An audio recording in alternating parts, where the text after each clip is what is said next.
mempersembahkan kuih tradisional Melayu. Okey, bagi tahu satu-satu nama dia, nama kuih. Okey, ni kuih apa? Kuih lepang pulut pisang. Okey, lepak pisang. Okey, lagi tunjuk satu-satu. Okey, yang lain tengok. Yang ini pula dua ni kuih seri muka. Okey. Seri muka suka tiga lah. Sedap kan? Yang ni kuih sagu. Okey, tengok ya. Kenal tak yang lain? Kenal. Dan kuih lapis.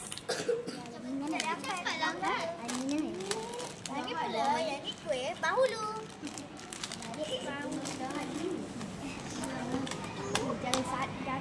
Okey, tunjuk satu-satu. Ini kuih ketayap, ini kuih Korea dan ini kuih bom. Okey. Ini pula cucur badak.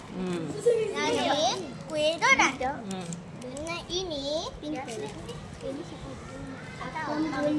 ini Apam. Ini apam gula hangus. Okey. Ini kuih denderam. Dan ini apam susu. Okey, yang tu last sekali tu yang akhir sekali kat hujung tu. Ada tu kuih apa tu? Ini kasbi jagung. Dan Okey. ini Talam. dan ini kuih seri muka. Kuih seri juga. muka. Okey, semua kenal hari ni kuih Kenal. tradisional kaum Melayu. Okey.